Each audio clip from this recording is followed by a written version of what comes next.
nuestra actividad es cada vez menos relevante para nuestro bienestar y para el destino de nuestro planeta. Aprovechada de manera correcta, la tecnología que acelera nuestra obsolescencia puede abrirnos nuevas posibilidades utópicas y permitir formas elevadas de florecimiento humano.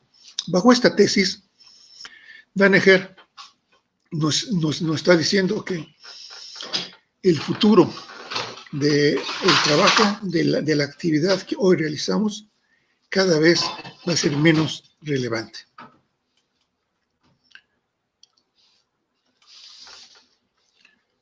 Otro futurólogo, Tim Dunlop, en su libro ¿Por qué en el futuro ya no va a haber trabajo?, nos expone que,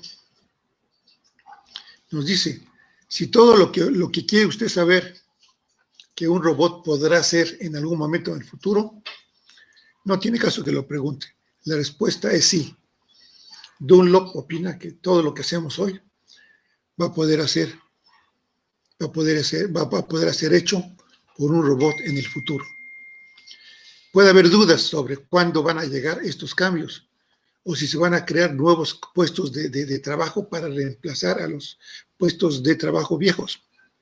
Pero lo que es un hecho es que la tecnología va a cambiar, está cambiando fundamentalmente el trabajo que hacemos y cómo lo hacemos.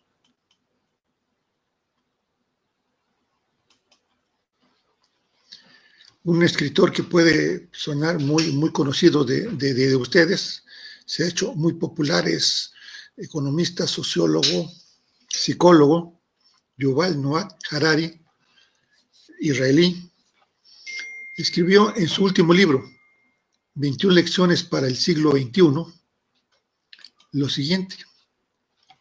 Analiza que hay dos tipos de capacidades humanas, la física y la cognitiva.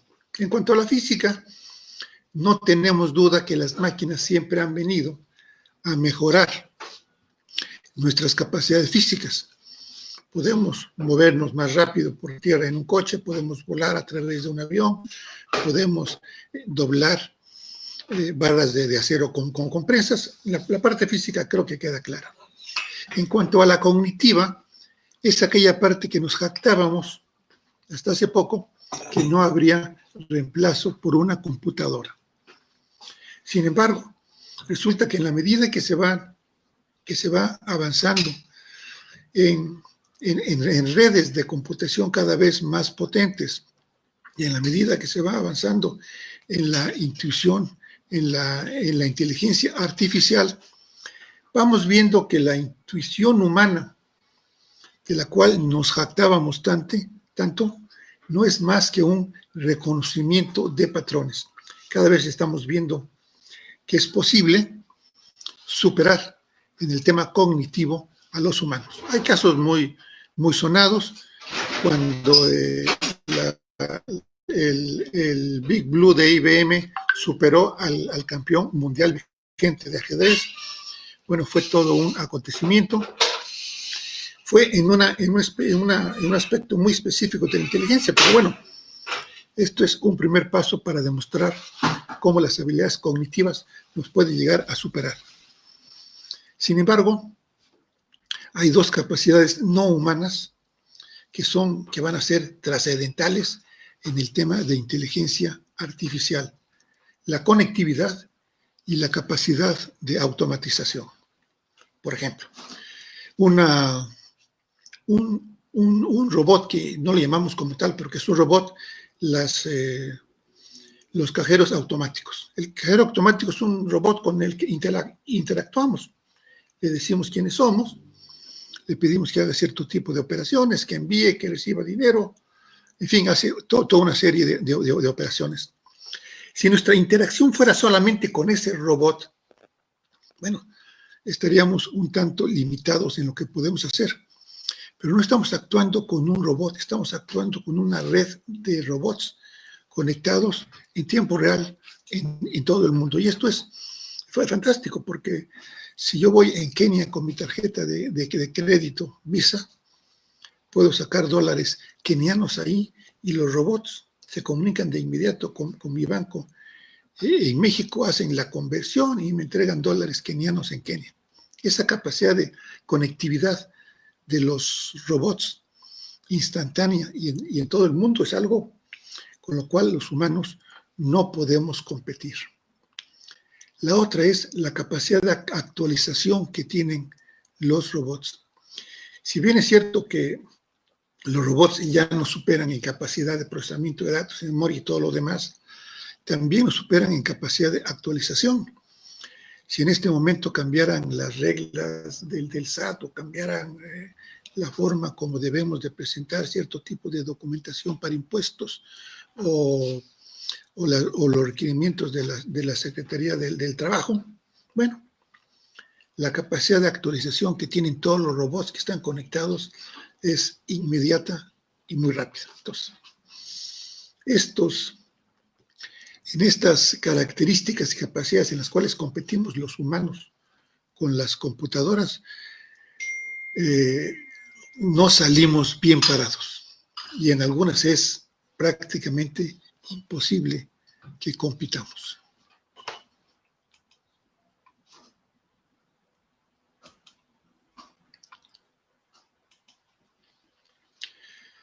Aquí hay un libro se hizo muy popular, se ha estado promoviendo mucho desde hace 2 años, el libro Sálvese quien pueda, de Andrés Oppenheimer. Andrés Oppenheimer, para los que no lo conozcan, es un comentarista de televisión, ha ganado el premio Pulitzer, tiene su sede en Miami, ha escrito muchos libros, es una persona muy reconocida, y entre otras cosas escribió un libro muy interesante, cuyo título es Sálvese quien pueda.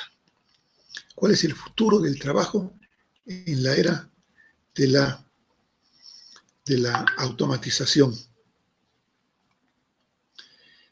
Lo que nos dice Oppenheimer, bueno, muchas de las cosas que nos dice es que ese viejo axioma en el cual la tecnología siempre ha creado más trabajos de los que ha destruido, ya no es válido.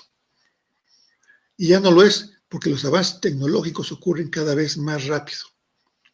Es muy posible, dice Oppenheimer, que las personas nos volvamos superfluas, como les pasó a los caballos cuando se inventaron los automóviles. Esto va a requerir que nos actualicemos mucho más de lo que hemos hecho ahora y que en muchos casos nos reinventemos. ¿Qué es lo que está pasando? Que cada vez que aparece una tecnología, ya no se sustituyen los trabajos que se hacían antes, sino ahora se hacen muchos menos trabajos. Qué sé yo, Blockbuster, por ejemplo, ocupaba miles de tiendas, decenas de miles de empleados, y de repente llega Netflix, hace las cosas mejor, más eficientes, más baratos, y ocupa 30 empleados. Entonces, hay una destrucción del trabajo por el tema de avances tecnológicos que antes no ocurría.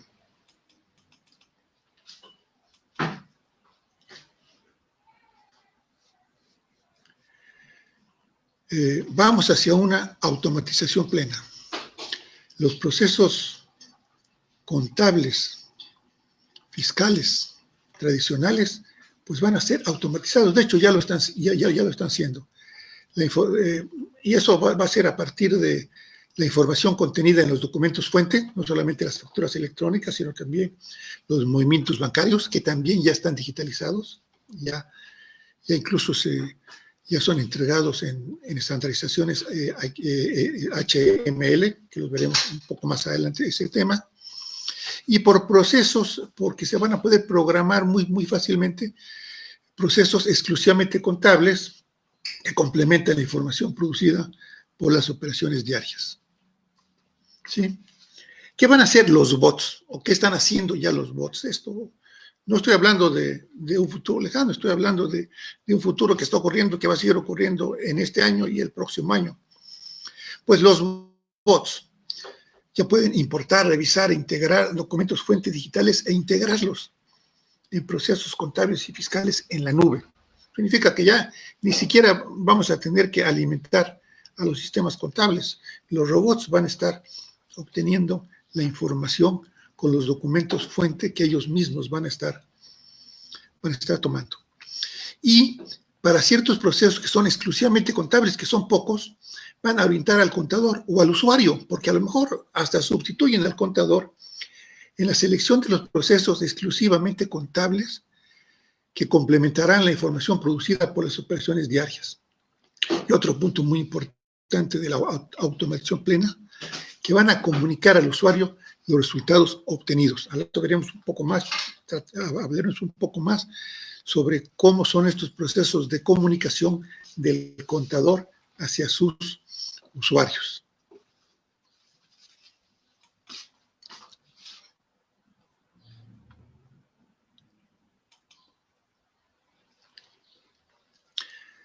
De hecho, los despachos contables ya empiezan a ser desplazados cuando el SAT envía directamente a los contribuyentes sus declaraciones de impuestos. El SAT ya tiene en su base de datos toda la información de ingresos y gastos y envía por correo electrónico con la declaración con el monto a pagar. Ya los contribuyentes solamente van a ir con el contador cuando crean que hay una equivocación. Esto ya ocurre, ya está ocurriendo con el caso de las personas físicas. El siguiente paso será personas morales. En fin, es un proceso de automatización que está en marcha y que no tiene forma de detenerse.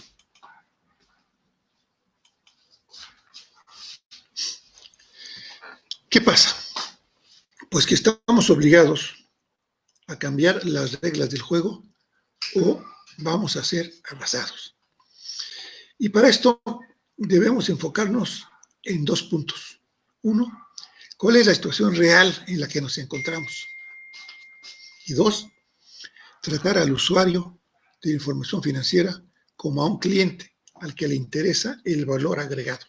Voy a profundizar un poco más en estos puntos. ¿Cuál es la situación de la práctica contable? Desgraciadamente todavía traemos vicios del siglo XIV, siglo XV.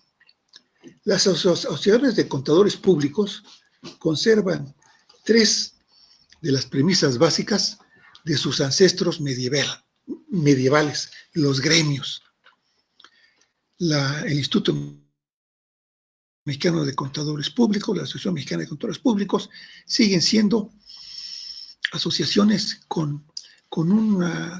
que le han copiado, que han mantenido las prácticas de los gremios de la Edad Media. Hay tres puntos claros. Uno, cuentan con la protección de la autoridad, a través de la protección de la autoridad, buscan crear el control exclusivo de su propio oficio. O sea, yo necesito que alguien me certifique que solamente yo puedo emitir los estados financieros. Ninguna otra profesión puede emitir los estados financieros, solamente yo. El otro punto que se conserva de los gremios es que se privilegia la defensa de los intereses de los agremiados sobre la de los usuarios de los productos y servicios. El tema aquí es cómo defendemos los intereses de los contadores, no de los clientes de los contadores. Y obviamente para la defensa de estos intereses eran reglamentos y normas de calidad. Si se dan cuenta, estamos aquí en realidad como la Edad Media. ¿Qué hacían los gremios de la Edad Media? Ellos decidían quién era el maestro carpintero, cómo debía ser la calidad de una mesa, cuándo podía trabajar.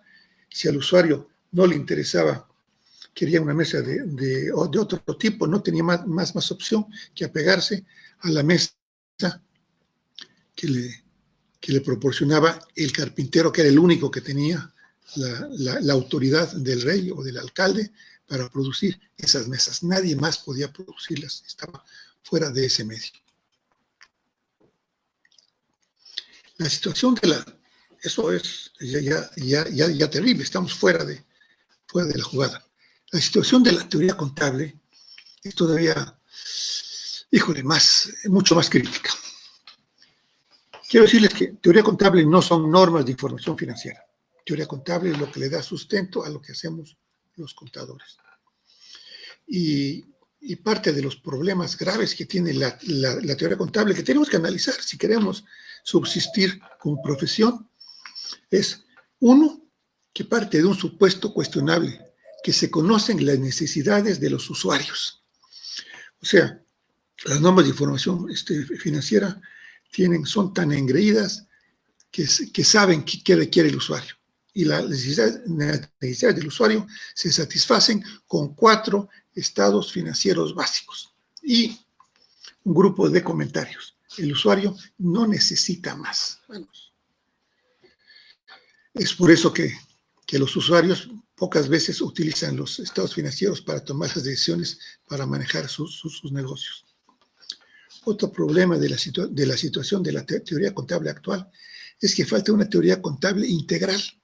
Tenemos normas de información financiera, tenemos leyes de la parte fiscal, no tenemos prácticamente nada sobre contabilidad administrativa. Y al final de cuentas, los servicios contables incluyen contabilidad financiera, fiscal, administrativa, auditoría y muchas otras cosas. No tenemos una teoría que lo integre. Un problema también fuerte es el vacío que hay entre las normas y la práctica. Al final de cuentas, la práctica contable se reduce a la generación de pólizas. Lo que no existe en una póliza no existe en el sistema contable y está fuera del dominio contable. Solo existe aquello en contabilidad, aquello que yo registro dentro de una póliza. Pero, oh sorpresa, las normas no me dicen nada sobre cómo registrar, cómo llevar a cabo esa práctica. Entonces, ahí tenemos un problema grave que hay que resolver y que se puede resolver, pero hoy está totalmente abandonado por los contadores y por los institutos de contadores. Otro de los problemas de la teoría contable son normas complejas y cambiantes que no se aplican siempre. Son tan complejas y son tan cambiantes que la gente prefiere seguir haciendo las cosas como lo hacían antes. Y ustedes saben que la contabilidad como lenguaje no puede estar sujetos a que cada quien invente palabras o cada quien invente conceptos. Debe haber una norma para que nos comuniquemos los contadores y los usuarios de la contabilidad en todo el mundo. Pero como son complejas y son cambiantes, pues cada contador las aplica como quiere. Un problema grave también es una terminología contable y confusa. Bueno, esto es tan grave que ni siquiera las definiciones más elementales de la contabilidad son entendidas por los contadores. Definir qué es un activo, al final de cuentas, como ustedes saben, que la quinta esencia contable son los activos. Todo gira alrededor de los activos. Pasivos y capital son los derechos que se tienen sobre los activos. Los resultados y la utilidad es el aumento o disminución de los activos totales de la empresa. Sí, pero no hemos definido qué son los activos. Cuando le he preguntado a los contadores que me defiendan los activos, muchos me dicen son los recursos con los que cuenta la empresa. Sí, está bien, eso puede ser, pero no es lo que definen las normas de información financiera. Para las normas de información financiera, los activos son los beneficios económicos futuros, no lo que se pagó, son los beneficios económicos futuros. Si partimos de una definición que no tiene una aplicación con las normas o con la práctica, estamos rompiendo el tema más importante, el valor más importante de la contabilidad, que son el tema de los activos. La utilidad neta. Hemos tenido muchos problemas para definir. La utilidad neta realmente es el aumento en el patrimonio del valor de una empresa. No es la diferencia entre ingresos y egresos. Hay muchos temas que aumentan o disminuyen el valor de una empresa que no están consideradas dentro de la utilidad neta. Es decir, los contadores lo que hacemos es que definimos nuestra verdad contable que está separada de la realidad real. ¿Sí? Nuestra verdad no es más que una serie de conjuntos, de prácticas, de convencionalismos que aplicamos de manera arbitraria y que no nos interesa si el usuario o el usuario de la información financiera las conoce o no. Un tema crucial también para la teoría contable es la falta de fundamento filosófico. Hay fallas epistemológicas, no sabemos de dónde viene la información. El CINIF trató de crear postulados de los cuales se derivaban las normas de información financiera.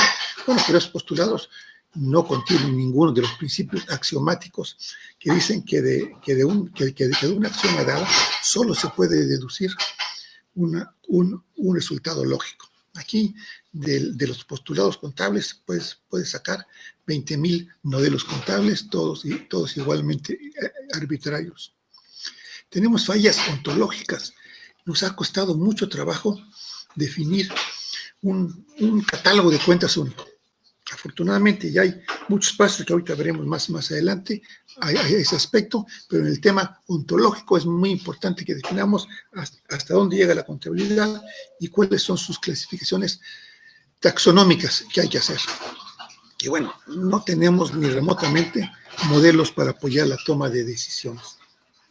Y por si fuera poco, ante esta terminología confusa, normas complejas, faltas de lógica, con carencia epistemológica, se da como solución en las normas la aplicación de juicios profesionales. ¿Qué es el juicio profesional? Pues lo que decide el contador. Tendrá el mismo juicio profesional un recién graduado que alguien que tiene 40 años de práctica. Bueno, pues está para dudarse. Este tipo de conceptos debemos de darles una solución si queremos avanzar hacia la inteligencia artificial contable que va a llegar, la queramos, lo queramos o no.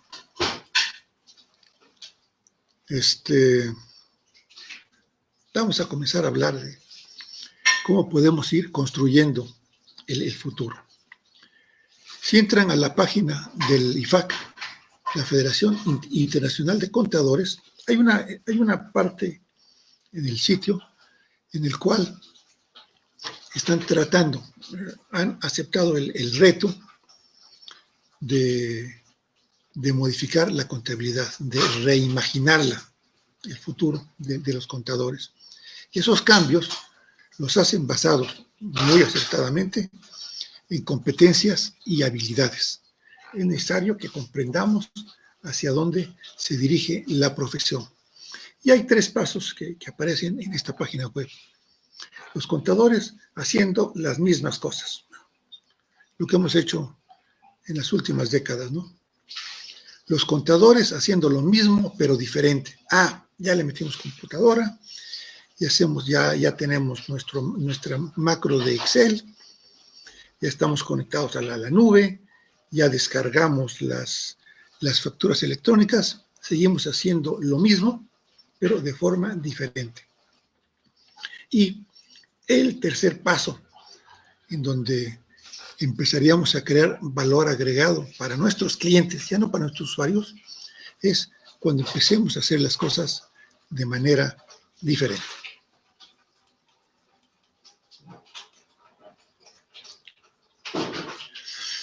Voy a hablarles de una serie de propuestas para hacer las cosas diferentes. No es un tema es estructurado, son muchas las cosas que se pueden hacer para mejorar el tema contable, pero hay varios temas que urge reformar. Uno de ellos es la comunicación. Hoy la comunicación que tenemos con los usuarios es, le entregamos unos estados financieros y le decimos que los entienda. Si no los entiende, qué pena, porque nosotros ya aplicamos nuestras reglas, ya hacemos lo que dicen las normas y por lo tanto tiene calidad para nosotros, aunque el usuario no lo entienda. Una forma de romper esto es a través de tableros de mando.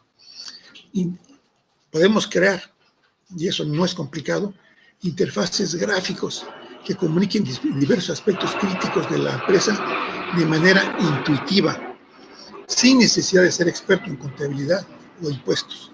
Tableros de mando que deberían estar disponibles en la nube las 24 horas del día. Les voy a poner un ejemplo de lo que nosotros hemos hecho. Es un ejemplo, no es en la compañía que presido, sobre un tablero de mando que revela la situación fiscal de la empresa en tiempo real. Para múltiples empresas sería, aquí sería un gris,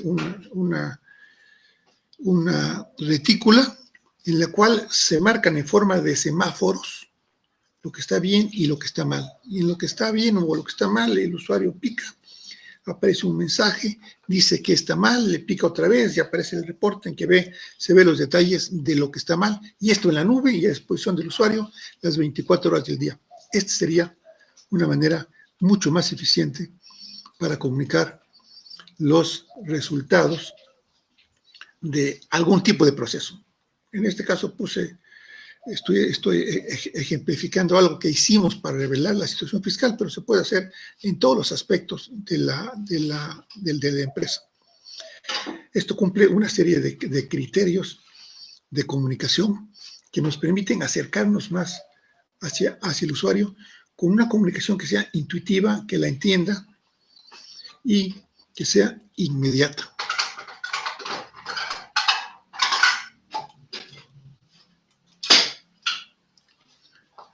Otra propuesta de comunicación es, bueno, para todos es importante tener el expediente fiscal al día, pero esta situación no se revisa hasta que no tenemos una visita domiciliaria. Y entonces vienen las prisas, las carreras y a rehacer cosas que no están hechas. Pero ¿qué tal si tuviéramos una bóveda fiscal en la cual pudiéramos tener a la mano y visualmente disponibles todos los documentos que se requieren para el expediente fiscal revisados? Aquí pueden ver un ejemplo de un tablero de mando que revela cuáles son los documentos de un expediente fiscal. Los que están en verde, se le pica un botoncito, se abre el expediente. Los que están en rojo, pues hay que conseguirlos, porque no es optativo tenerlos o no tenerlos, hay que tenerlos disponibles. Este ejemplo lo pongo porque en todas las empresas que los hemos implementado, yo diría que en el 90% de los casos los contadores nos dicen que tienen todo a la mano. En el 100% de los casos no hay forma que lo tengan. ¿Sí? Siempre los pretextos son más o menos los mismos. Hace 3 años el contador se fue, no me entregó, lo tengo en algún lugar, pero ahorita no lo encuentro, se descompuso mi computadora, pero no se tiene. Este es un ejemplo nada más sobre cómo podría mejorarse la comunicación con tableros de mando, o un ejemplo de la revisión de las facturas del 69B. Es un sistema que revisa todas las noches las facturas de los últimos 5 años y de forma gráfica va revelando qué es lo que encuentra, privilegiando sobre todo cuando encuentra algún tipo de problema. ¿Sí? Otro tema, otra propuesta para mejorar nuestra profesión, que esto es básico. Propuestas de estandarización.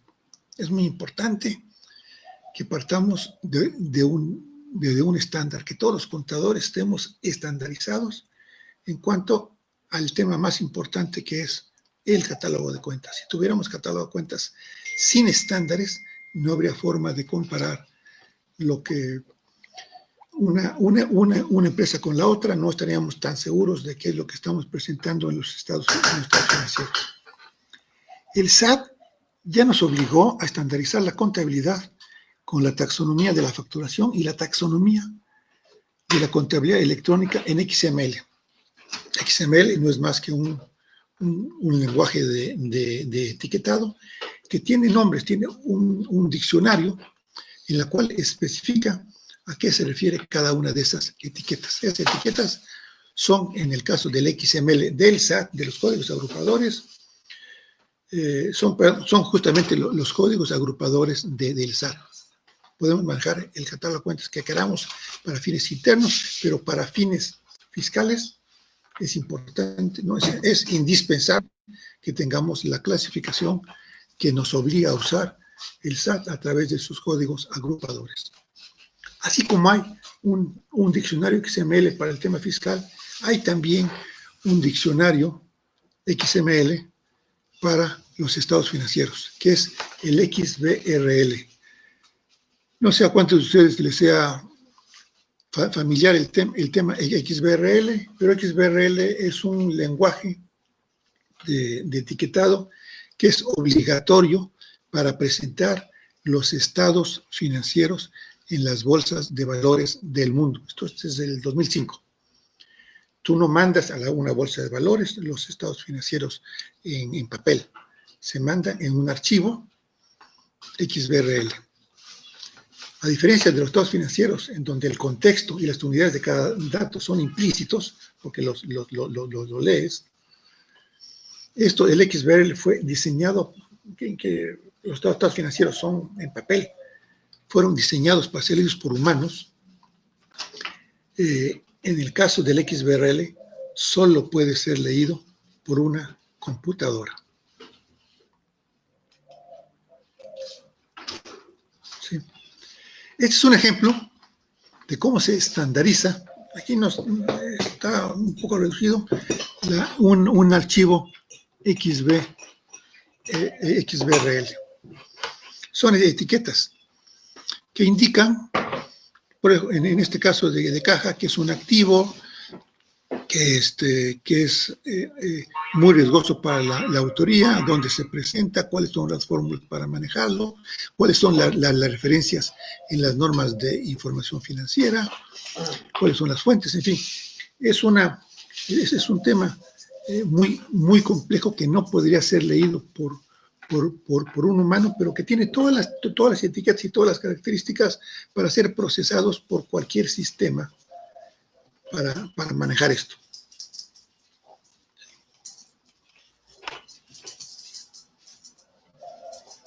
Entonces, tenemos que avanzar hacia la estandarización en XBRL.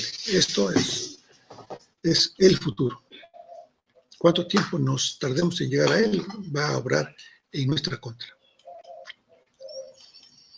Otro tema, otra idea sobre cómo podemos avanzar en la construcción de una mejor contabilidad. Y es en la contabilidad de la liquidez. Les voy a hacer una pequeña historia. Cuando en las repúblicas venecianas del siglo XV se diseñó la contabilidad por partida doble. Bueno, la tecnología que se tenía entonces era papel y tinta. Había que definir con esa metodología qué se podía medir y qué no se podía medir. Pero desde entonces se vieron que había dos temas de medición muy importantes. Uno, la rentabilidad, y el otro era la liquidez. La partida doble no podía escoger. No podía elegir los dos. Había que definir qué se medía. Medimos la rentabilidad, la utilidad, independientemente que tengamos o no dinero. La venta es venta, aunque no me la hayan pagado. El gasto es gasto, aunque yo no lo haya cubierto. O medimos la liquidez. Y se decidió medir la liquidez. Las consecuencias de esto, 6 siglos después, son terribles. Hoy tenemos una figura que nos permite conocer la rentabilidad de manera casi mágica. Puede no ser cierta, pero es casi mágica, que es la utilidad neta. Todo el mundo lo entiende. Incluso hay mediciones en bolsas de valores que casi lo que ven es la utilidad o la utilidad sobre activos, porque es una fórmula mágica que ya tiene todo un proceso de medición. Pero el tema de la liquidez no. Decir que la liquidez es la capacidad de pagar los pasivos a su vencimiento, bueno, pues eso ya es obsoleto hoy en día, porque una entidad, una empresa, también debe reemplazar los activos fijos cuando se vuelvan obsoletos o poco funcionales. Debe pagar retribuciones razonables, dividendos a sus propietarios, y también debe tener liquidez para aprovechar cualquier situación favorable que surja en el segmento en el que opera. Es decir, la liquidez es una condición compleja, muy compleja. Puede ser, sí, podemos decir que sería simplemente la cantidad de efectivo disponible, pero además del efectivo también debe incluir el equivalente efectivo y a todos los activos circulantes. Oh, perdón, ya me pasé aquí.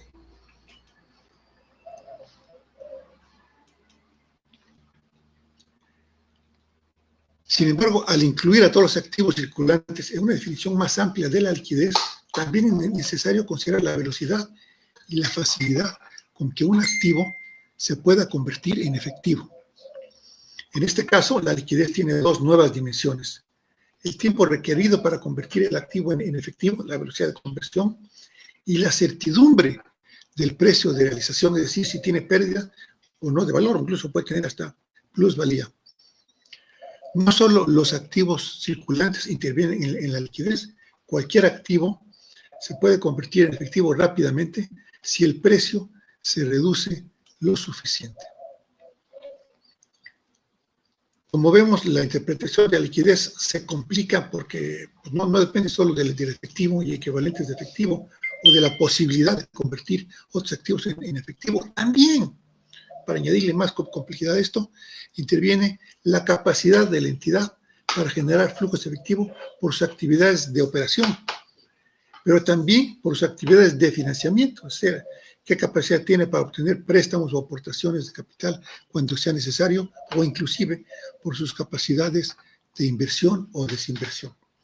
En suma, como esto se ha dejado permanentemente sin enfocarnos en el tema de la liquidez, que es un tema de vital importancia para nuestros clientes, nuestros usuarios, resulta que los contadores no sabemos ni siquiera cómo definir la liquidez. No tenemos una definición adecuada para ello, ¿no? Una propuesta para medir la liquidez. Series de tiempo de flujos de efectivo en tiempo real. ¿Por qué no generar, de acuerdo incluso con el boletín B2, pero por el método directo, los flujos efectivos separados, los de operación, de inversión, de financieros, pero no por mes. Vamos a medirlos por series de tiempo que pueden ser diarias, pueden ser semanales, pueden ser mensuales, ¿sí? Y con un estado financiero de este tipo, mira, series de tiempo, de flujos de efectivo en tiempo real, estaríamos trascendiendo los estados financieros clásicos y estaríamos dándole algo de verdadera utilidad a los ¿cómo se llama? A la información contable que nosotros presentamos.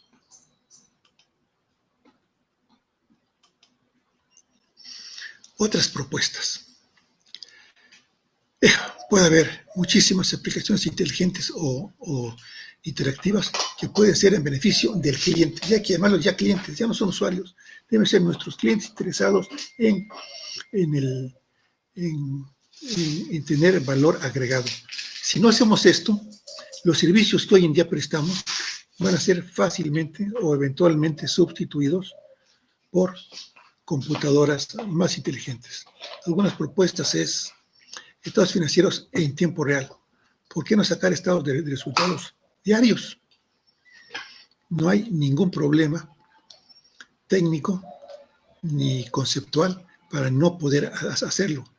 De hecho, las estimaciones que hacemos, los ajustes a fin de mes, lo mismo los podemos hacer a fin del día, ¿no? Si la nómina la pagamos cada semana, por ejemplo, bueno, podemos hacer una estimación del costo de la nómina de cada día y hacemos un ajuste al llegar al llegar el fin de semana. Ajuste que lo haría una computadora. Otro tipo de aplicaciones que pueden ser desarrollados con relativa facilidad y que ya existen, visores de análisis financiero, business intelligence, pero ya no business intelligence que ya no sean operados por el contador, que puedan ser operados por el cliente mismo y darle valor semántico que se le puede dar si aplicamos los conceptos XBRL. XBRL tiene la gran ventaja de que convierte la contabilidad en un conjunto de conceptos semánticos que pueden ser entendidos o explicados al usuario. Monitores. No basta con tener la información en tiempo real.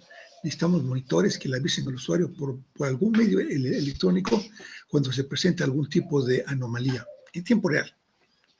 Hacer presupuestos y simulaciones para poder empezar a jugar con las posibilidades y la toma de decisiones que requiere un usuario. Auditoría interna continua, que estén revisando continuamente, que estén aplicando, que se esté llevando a cabo las normas de cumplimiento fiscales, financieras, laborales, etcétera. Elaborar papeles de trabajo para el contador externo, etcétera. En fin, son muchos los temas con los cuales podemos nosotros como contadores responder a la presión que tenemos. Lo que nos debe quedar muy claro es que si no ajustamos nuestra práctica, eventualmente vamos a ser borrados por computadoras que van a hacer lo mismo que estamos haciendo nosotros, pero más rápido, mucho más barato y mucho más eficiente. Sí, es un tema que se presta mucho para discusión. Yo quisiera reservar estos últimos minutos para que en el caso que hubiera alguna duda por parte de alguno de ustedes, con muchísimo gusto, estoy a su disposición. Muchas gracias.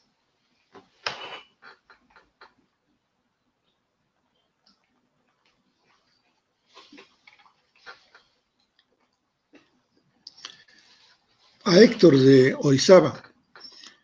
Dice, la contabilidad elaborada por nosotros, los contadores, es muy diferente a la del SAT. Claro, sí, nosotros lo que debemos diseñar son sistemas de cómputo que puedan operar con diferentes modelos contables al mismo tiempo. El gran problema que comentaba hace un momento de la partida doble es que solo te permite tener un modelo, el de los estados financieros de vengados. Pero ¿qué hay de estados de flujos flujos efectivos? Es otro modelo financiero. ¿Qué hay del modelo del cálculo del ISR para personas morales, o el cálculo del ISR para personas físicas, o el cálculo del impuesto al valor agregado, o el cálculo del IEPS? Todos esos son modelos distintos que deben salir de una sola base de datos. ¿Cómo lo podemos hacer? En realidad es cuestión de tiempo para que cualquiera de nosotros o cualquier otra empresa lo haga y nos empiece a desplazar como profesionistas. Lo que no podemos es continuar pensar que nuestra fuente de ingresos va a ser permanente si estamos haciendo labores repetitivas que pueden hacer mejores, más rápidas y más baratas por una computadora.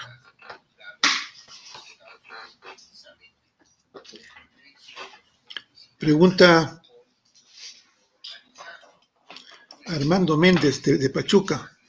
¿Algún programa contable recomendable que se tenga todo? Desafortunadamente no. Esto es parte de la evolución. Nosotros tenemos una parte muy, muy pequeña de esto en el tema de cumplimiento fiscal. Aspiraremos a tratar de hacer algunas cosas más, pero no, en este momento no existe un programa contable que se tenga todo esto, que maneje contabilidad de liquidez, que maneje XBRL, que calcule los impuestos. Pues no existe nada en este momento. Lo que sí podemos estar seguros es que alguien lo va a hacer o alguien lo está haciendo. O que pudiéramos hacer un grupo.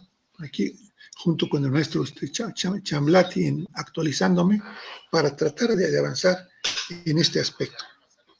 Tenemos el conocimiento, lo que nos falta es orientación para enfrentarnos con un futuro que luce pavoroso si no nos adaptamos.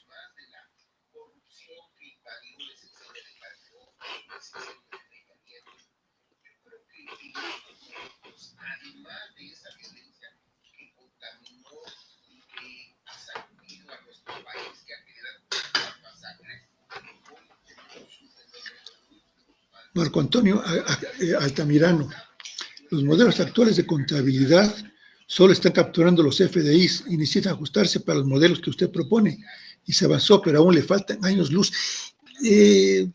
Estoy de acuerdo en todo, excepto en lo de años luz. Yo creo que los avances van a ser cada vez más rápidos, cada vez se tiene más experiencia en el tema. El SAT está avanzando con la velocidad que puede, que no es mucha efectivamente, pero es cada vez más constante, ha aprendido muchísimo y ya el SAT ya hizo lo difícil, que es controlar en tiempo real la facturación de todo este país, ¿no? En este momento, si cualquiera de nosotros entra al SAT para ver qué nos facturaron, qué facturamos el día de ayer, lo tiene y lo tiene bien.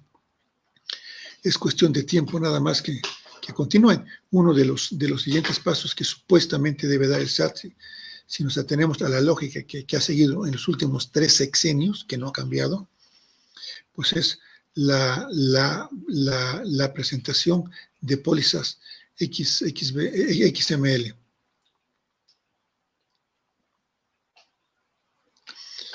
Héctor, ¿y no se ha contemplado los asientos de vengados, depreciaciones y las NIFs? Claro, efectivamente, ¿cómo se llama? Una parte de la automatización, diría que el 95%, dependiendo de la compañía, por supuesto, tiene que ver con 2 elementos digitales que están o que pueden estar disponibles, que son las facturas electrónicas y los movimientos de los bancos. Hay una serie de asientos de vengados que esos no existen en la realidad, son convencionalismos contables. Los ajustes no es más que los contadores, los activos diferidos, por ejemplo, o los pasivos diferidos, no existen en realidad, son concepciones meramente contables, sujetas a convencionalismos que dependiendo del convencionalismo y de la NIF que la regule, se van a aplicar.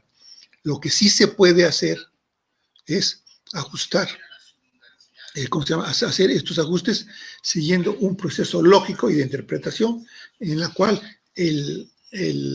la computadora podía inclusive orientar hacia el usuario. Y todo lo demás, ¿no? Ajustes para pago de IMSS, nóminas, Infonavit, todo este tipo de cosas, al final de cuentas, no son más que algoritmos relativamente simples, o sea, no son algoritmos tan complejos como los que se requieren para operar Google, por ejemplo. Son algoritmos relativamente simples que se podrían llegar a hacer.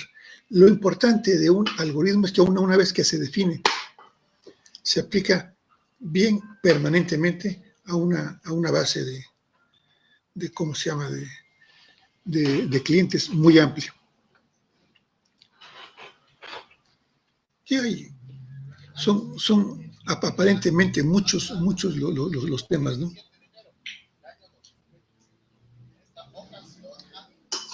Marco Antonio, los sistemas siguen siendo totalmente planos. Efectivamente,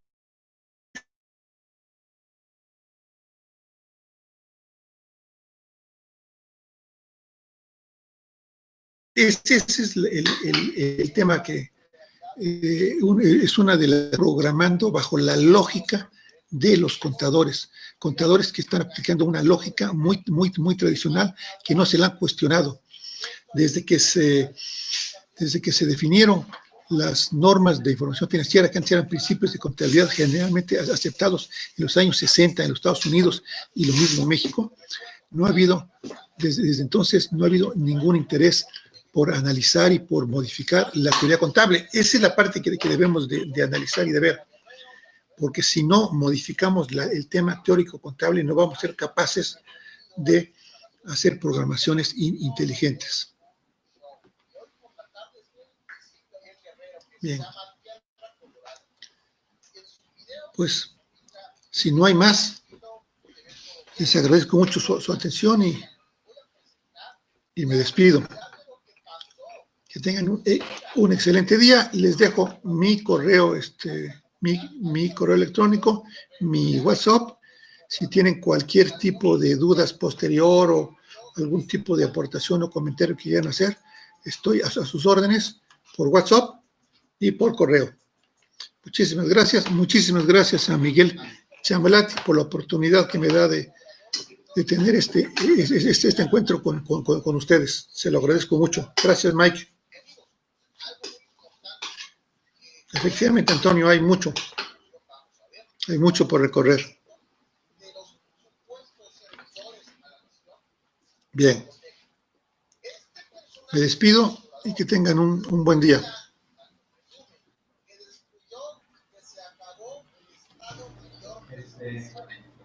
Lo que es el correo y la base de datos dentro, pues no tenía yo como modificar. ¿Sí me escucha? Con arreglo.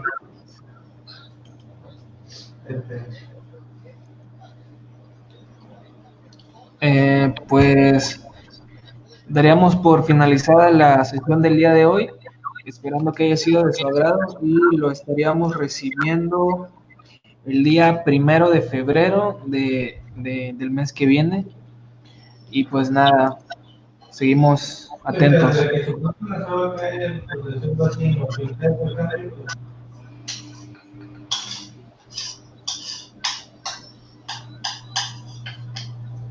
Ah, sí, cierto. Bueno. Entonces ese día no hay charlas, el primero.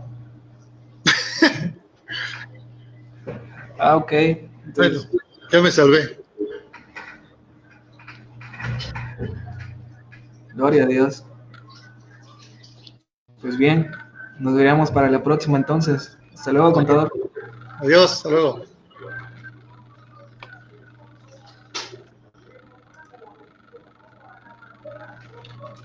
Pues bien, estaría... Pues como usted no tiene preparado lo de los correos, pues tiene que añadir el nuevo. Va a estar con nosotros el contador Miguel en unos minutitos, empezando a las 12 de la tarde con la presentación de la revista digital actualizandome.com número 73.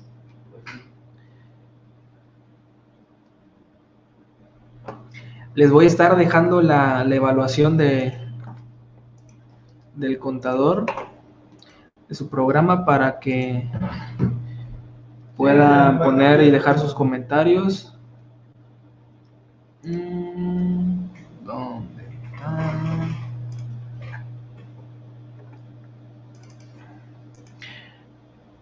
Y bueno, todo lo que vaya a su dominio, por eso le pregunto, usted me está diciendo que cuando cambie los DNS, usted va a perder esta opción aquí con este.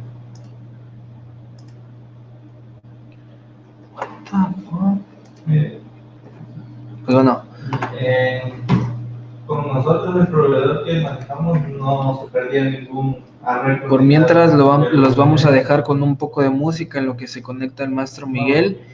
Y como dice aquí, complacencias de música por el momento. Si gustan que les ponga algo de su preferencia, favor de dejarlo en el chat y ya lo tendremos como consideración para ponerlos en el aula virtual. De mientras los dejamos y nos conectamos un poco.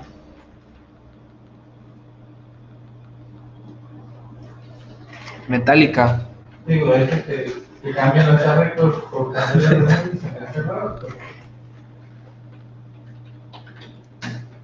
el video de Ibiza. ¿Ese cuál es? El video de Ibiza. Sí. Claro.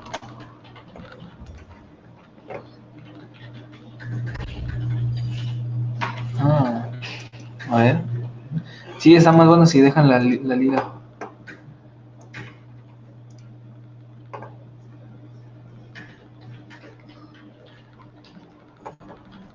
Ah, ya. Pues muchas playas.